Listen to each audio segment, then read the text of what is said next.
Hi everyone, welcome back to our channel.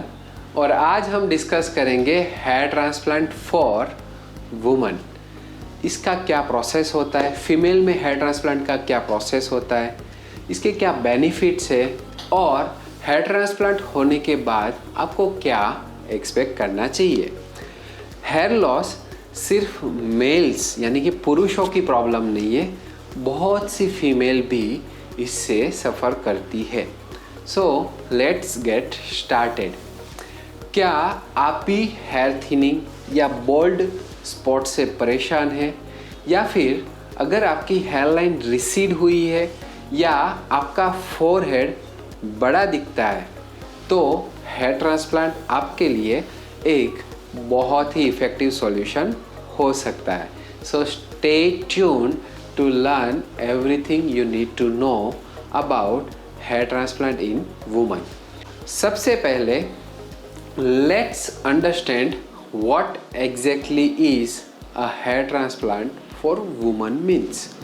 देखिए, hair transplant एक surgical process है जिसमें स्काल्प के डोनर एरिया से हेयर फॉलिकल को एक्सट्रैक्ट करके बाल्ड या थिनिंग एरिया में वापस ट्रांसप्लांट किया जाता है। And this procedure helps women achieve fuller and thicker hair and improves both appearance and confidence.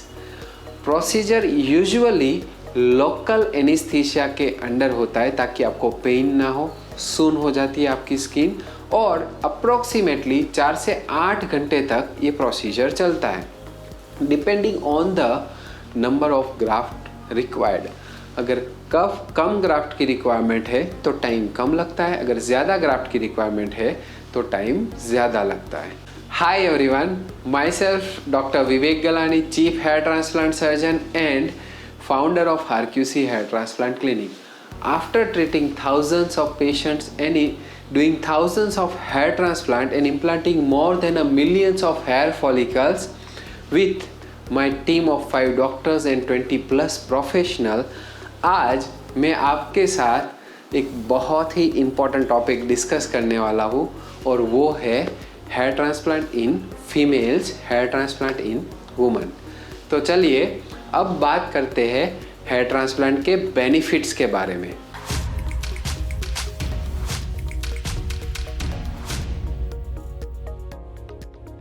पहला बेनिफिट है इन्हांस्ड अपीयरेंस। थिकर और फुलर हेयर आपके लुक को काफ़ी इम्प्रूव कर सकती है। It boosts self confidence and provides more youthful appearance. दूसरा बेनिफिट है आपके जो ट्रांसप्लांटेड हेयर फॉलिकल्स होते हैं जो नेचुरली ग्रो करते हैं just like your natural hairs, और इसके अलावा ये एक नेचुरल लुकिंग रिजल्ट देता है क्योंकि जो ट्रांसप्लांटेड हेयर होते हैं आपके अपने हेयर से ही मैच करते हैं। It's very difficult specially for woman जब उन्हें बॉल्डनेस हो रही हो। Losing confidence about looks is not anyone deserves. So if you want me to help you, start by connecting with me. Take your free assessment now, and मैंने जो link है वो free assessment का वो description में रखा हुआ है। चलिए अब डिटेल में जानते हैं हेयर ट्रांसप्लांट का जो प्रोसीजर है उसके स्टेप्स क्या होते हैं। तो सबसे पहला स्टेप है डोनर एरिया को आइडेंटिफाई करना। अब जब फीमेल के हेयर ट्रांसप्लांट की बात हो रही हो तो उनका जो डोनर एरिया होता है वो बैक ऑफ द हेड से बहुत ही स्ट्रेटेजिकली यूज़ करना पड़ता है। पुरुषों में जनरली क्या होता है कि हम उनके पूरे स्काल्प को ट्रिम करते हैं, बट ऑफ कोर्स फीमेल में हम वो नहीं कर सकते। सो जब हम फीमेल्स में हेयर ट्रांसप्लांट करते हैं तब उनके डोनर एरिया को बहुत स्ट्रेटेजिकली ट्रिम करते हैं ताकि हेयर ट्रांसप्लांट होने के बाद भी किसी को ऐसा पता ना चले कि आपके स्काल्प में शेव किया गया है। दूसरा होता है कि जहाँ पर हमने डोनर एरिया डिसाइड किया है वहाँ से बालों को एक्सट्रैक्ट करना, वहाँ से हेयर फॉलिकल को निकालना। एक बार एक्सट्रैक्ट होने के बाद हम आपका जो रिसिपिएंट एरिया है यहाँ यानी कि जहाँ पर आपको थिनिंग हो रहा है, आपके जो हेयर पैचीनेस है वो एरिया को हम रेडी करते हैं, उसमें लोकल एनेस्थीसिया देके उसको नम करते हैं ताकि आपको प्रोसीजर के दौरान बिल्कुल भी पेन ना हो। एक बार आपका रिसिपिएंट जो एरिया है वो प्रिपेयर हो जाता है, फिर आता है फाइनल स्टेप, जहाँ पर हमने जो हेयर को एक्सट्रैक्ट किया है उसको फिर से इम्प्लांट किया जाता है। प्रोसीजर के बाद आपको कुछ post operative care instructions follow करनी पड़ती है, जिससे जैसे कि स्वेलिंग और रेडनेस को रिड्यूस करने के लिए और इन्फेक्शंस के लिए उससे बचने के लिए आपको कुछ स्प्रेज दिए जाते हैं, कुछ आपको एक्सरसाइज सिखाई जाती है, कुछ आपको मेडिसिन्स दी जाती है जैसे कि एंटीबायोटिक हो गई, पेन किलर्स हो गया। तो इससे आप रेडनेस, स्वेलिंग और इन्फेक्शंस से बच सकते हो। अब हम ये जानते हैं कि हेयर ट्रांसप्लांट के बाद आप क्या एक्सपेक्ट कर सकते हैं।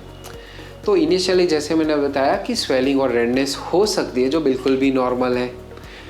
हेयर शेडिंग हो सकता है, which again occurs within the first week and for the first few weeks, और अगेन ये नेचुरल पार्ट होता है। आपको गुड रिजल्ट्स 8 से 12 महीने में देखने को मिलते हैं और फाइनल रिजल्ट्स 16 से 18 मंथ तक आपको मिलते हैं, जब transplanted hair full growth achieve कर लेता है। आपको डॉक्टर के साथ रेगुलर फॉलोअप अपॉइंटमेंट्स भी स्केड्यूल करनी होंगी to ensure everything is healing properly. चलिए अब मैं कुछ मेरे पेशेंट की रियल लाइफ केस स्टडी दिखाता हूँ।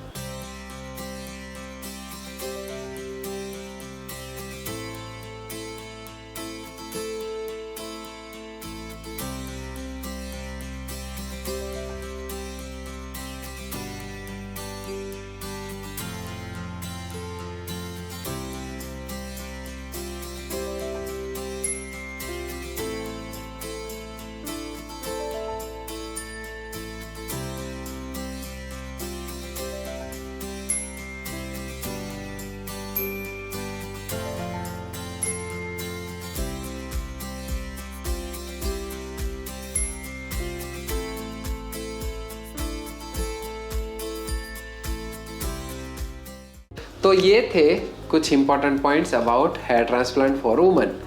अगर आप हेयर थिनिंग या बोल्ड स्पॉट से परेशान हैं तो ये एक इफ़ेक्टिव सॉल्यूशन हो सकता है। So don't forget to take your free assessment now. अगर आपको ये वीडियो हेल्पफुल लगा हो तो लाइक ज़रूर करें और अपने फ्रेंड्स के साथ शेयर करें। Don't forget to subscribe to our channel for more such informative videos and hit the bell icon to get notified whenever we upload new video. Thank you for watching. Until next time, stay healthy, keep smiling. Bye.